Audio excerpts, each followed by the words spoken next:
तो यहाँ पर आप में से काफ़ी सारे किसान भाई ऐसे हैं जिनको अपने रजिस्ट्रेशन की डेट से अपनी किस्तें निकालना नहीं आता है, यानी कि आपके रजिस्ट्रेशन के अनुसार आपको कितनी किस्तें मिलेंगी इसकी जानकारी काफ़ी किसान भाइयों को नहीं है, उनको नहीं पता कि इसको कैसे निकाला जाता है। तो यहाँ पर मेरे पास कुछ अलग अलग स्टेटस हैं अलग अलग डेट के, तो उसके माध्यम से यहाँ पर मैं आपको समझाने वाला हूँ। तो सभी किसान भाई वीडियो में अंत तक बने।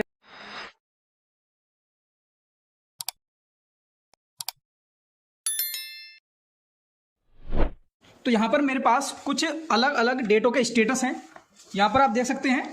तो यहाँ पर जो है पहला जो स्टेटस है उसमें रजिस्ट्रेशन की डेट आप देख सकते हैं यहाँ पर 7 फरवरी 2024।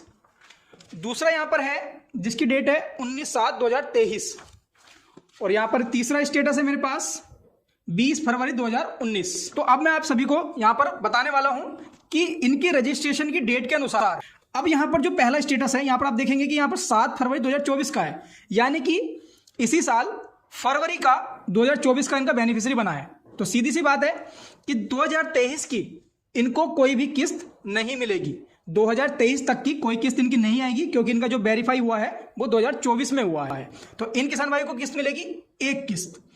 तो यहाँ पर रजिस्ट्रेशन की डेट के अनुसार एक किस्त इनको मिलेगी और इनकी 28 फरवरी से पेमेंट स्टार्ट हो जाएगा। अब यहाँ पर बात करते हैं दूसरे स्टेटस के बारे में। इसमें रजिस्ट्रेशन की डेट आप देख सकते हैं 19/7/2023। यहाँ पर जो 2023 में पहली किस्त मिली थी वो मिली थी फरवरी में, और दूसरी जो किस्त मिली थी वो मिली थी जुलाई में, और जो लास्ट किस्त मिली है 2023 की वो मिली है 15 नवंबर यानी कि नवंबर में। अब यहाँ पर इन किसान भाई का जो बेनिफिशियरी पास हुआ है वो हुआ है 19/7/2023, मतलब 19 जुलाई। तो यहाँ पर जो पेमेंट आया था वो आया था जुलाई में 27 जुलाई को। अगर इनका बेनिफिशियरी 27 के बाद बनता तो इनको 27 जुलाई वाली पेमेंट भी नहीं मिलती। अब इनका जो बेनिफिशियरी बन गया वो बना है 19/7 में, तो इनको 27 जुलाई वाला पेमेंट और नवंबर वाला पेमेंट, और ये जो अब आने वाला है 28 तारीख में ये वाला पेमेंट। तो यहाँ पर आप देख सकते हैं इनकी इन तीनों किस्तों में वेटिंग लग चुके हैं। तो इनके रजिस्ट्रेशन के अनुसार इनकी तीनों किस्तों पर वेटिंग आ गए हैं। तो यहाँ पर आपको पता होना चाहिए कि आपको जो पिछले वर्ष में कब कब किस्तें मिली हैं। अब बात करते हैं अगले स्टेटस की। अब यहाँ पर आप देख सकते हैं यहाँ पर इनका जो रजिस्ट्रेशन की डेट है 20 फरवरी 2019।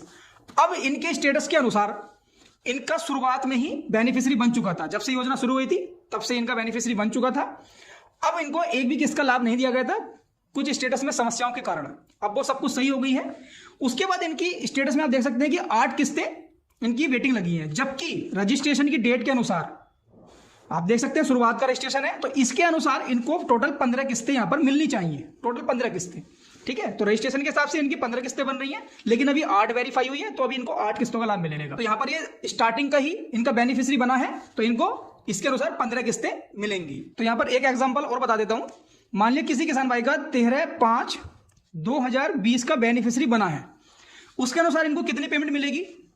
अब यहाँ पर आप 2020, अब हमको नहीं पता है कि 2020 में कब कब पेमेंट आया है, तो उस एक साल में 3 किस्तें मिलती हैं, तो हर 4 महीने के अंतर पर। अब यहाँ पर आप आइडिया लगा लेंगे कि इनका 5वें महीने का है, तो 5वें महीने के हिसाब से इनकी एक किस्त निकल गई।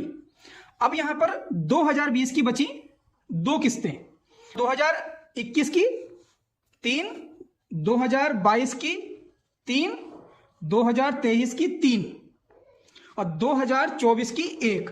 तो इसके अनुसार, तो इस डेट के अनुसार अब इनको कितनी किस्तें मिलेंगी, 2, 3, 5, 3, 8, 3, 11 और 1, 12। तो इस रजिस्ट्रेशन की डेट के अनुसार इनको जो टोटल पेमेंट मिलेगा वो 12 किस्तों का पेमेंट मिलेगा। तो इसी प्रकार से आप अपने रजिस्ट्रेशन की डेट के अनुसार यहां पर जोड़ सकते हैं कि आपको आपके रजिस्ट्रेशन की डेट से कितना पैसा मिलने वाला है।